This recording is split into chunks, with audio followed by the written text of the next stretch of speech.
G'day guys, Jeff here, bikereview.com.au. Beautiful autumn day. We've had our ups and downs with fires, floods, and of course everyone's going through the COVID-19 pandemic at the moment.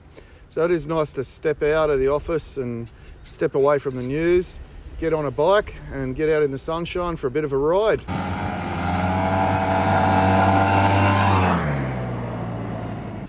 Today I've chosen to take the T-Max. I've had this bike for about 4 or 5 days now. I picked it up in pouring rain from Yamaha and rode home 120 kilometres in absolutely pelting rain, but it was comfortable enough. The protection obviously you get from a scooter helps. The screen was really good and it was a good opportunity to sample it in those conditions, particularly the traction control. And I just found it fantastic. I had it on touring mode because it's got the two power modes, sports and touring. The traction control, I could feel it, from time to time. Just over the slick conditions at speed and a bit of aquaplaning was causing it to kick in. So it works really well. The updated bike has more capacity. That's the main feature. There's some other bits and pieces you can see here.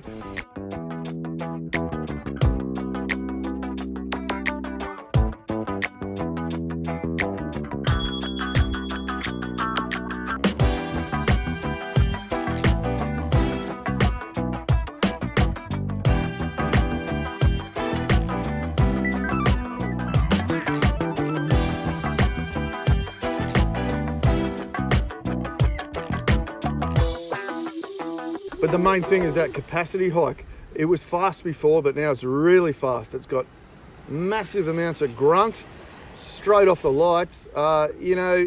People bag scooters when they're hardcore riders, but until you ride one of these maxi scooters, you just got no idea how quick they are. They're fantastic, and it'll haul to 170 k's an hour, no problems at all.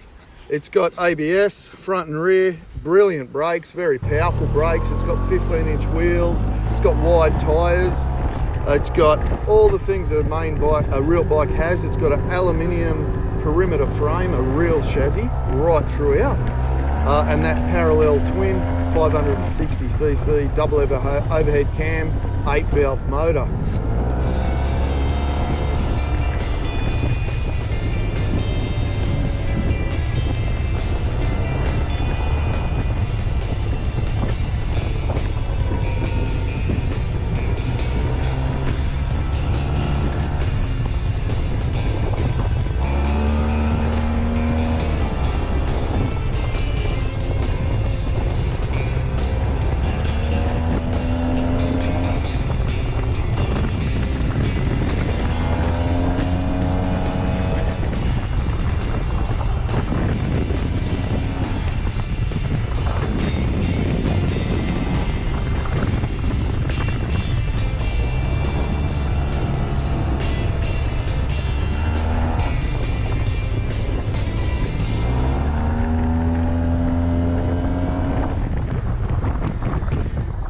Now that motor is mounted to a CVT transmission, but the pivot point is separate, so the rear suspension is not carrying the weight of the engine.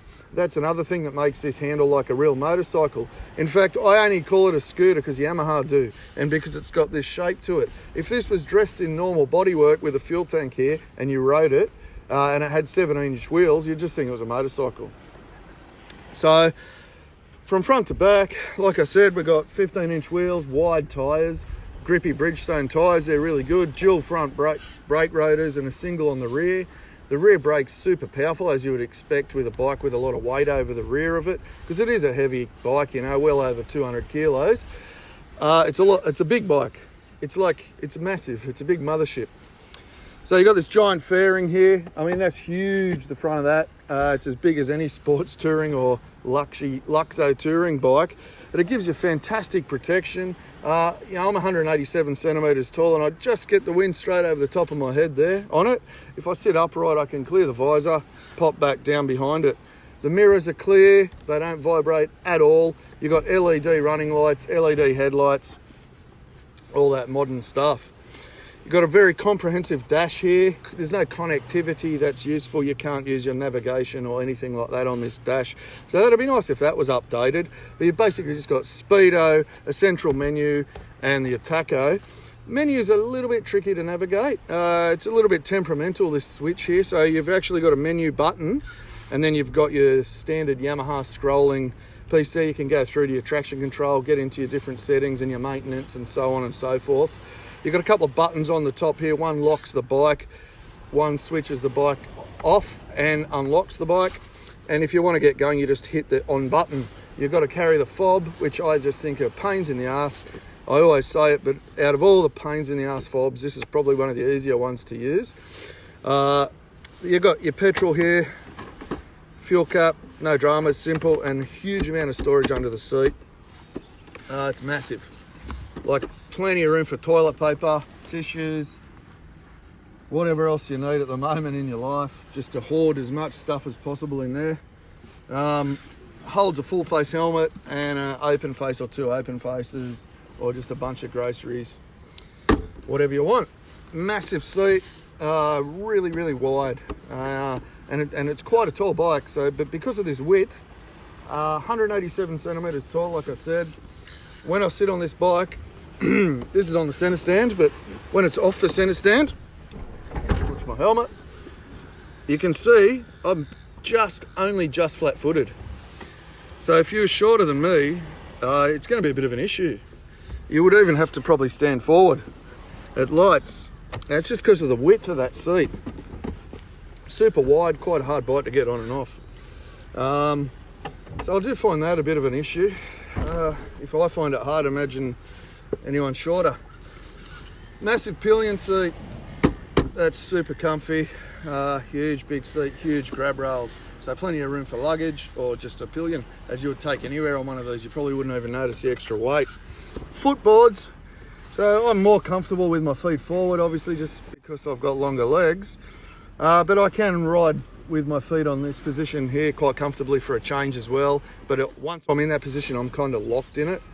I have to move back to here to put my feet straight up and down, but both positions are really comfy. Feet forward's the one I find much better. Even the bike seems to handle better with feet forward.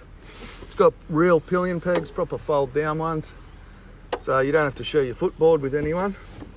So it's a little bit quiet, but you know, Euro 4, at least it meets that. I've ridden one with a full system on it and that sounded wicked. So just back to the brakes quickly. I'm really impressed with the brakes, super impressed with the ABS system. Front brakes have good strong initial bite, plenty of power, a really nice good firm lever as well, which is span adjustable, which is nice. Super powerful there, no complaints whatsoever. They were really good in the rain and they're fantastic in the dry. The rear brake, that's all I use around town.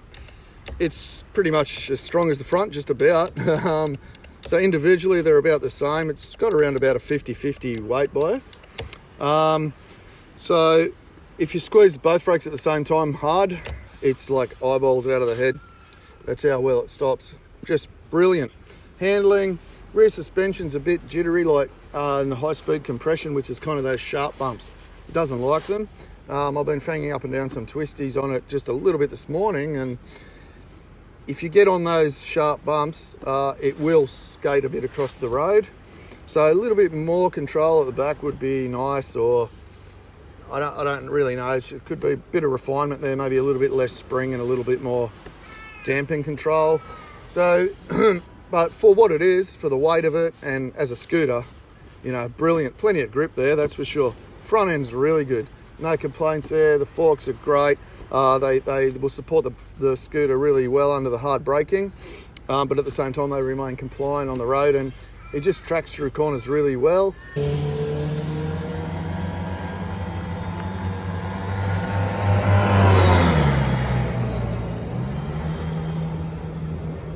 Lots of ground clearance, really lots of ground clearance. The edges of my shoes have just tipped the ground a few times, but it's got loads of ground clearance.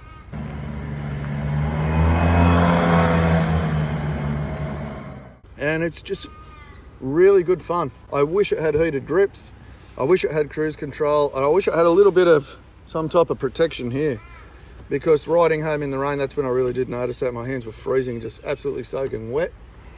And it would have been a nice touch to have the heated grips, considering the competition, which is the AK 550, has heated grips and a few other bits and pieces like that. I mean, maxi scooters, it's just not a huge market here in Australia. You don't see a lot of them around, so it's great that Yamaha do bring them in, and a few other manufacturers, to give people that option. It's a shame that they're not more popular, because they're brilliant machines. Servicing pricing can be a little bit more than a normal motorcycle because of the amount of labour involved in getting the bodywork on and off. But in saying that, the intervals tend to be further apart because people do less Ks on them in general anyway. But I mean, in terms of long distance riding, I'd be happy on this. Seat does become a little bit hard after an hour or hour and a half, but you could happily just jump on this and reel off a 1000k day with a few stretches. Range, I haven't explored that yet. I haven't run it out. I've still got a lot more Ks to do on it, but I'll add that in. For the full review, visit vikereview.com.au. You'll also see reviews on the previous model T-Max, the 530, and you'll see a review on the T-Max Iron Max as well. We did. So this is our third T-Max review. And you'll see the AK 550 Kymco if you're interested in that, to compare the two maxi scooters. You have a fantastic day. Don't forget to subscribe to this channel, like this video, and tell us about your maxi scooters. Take it easy. See ya.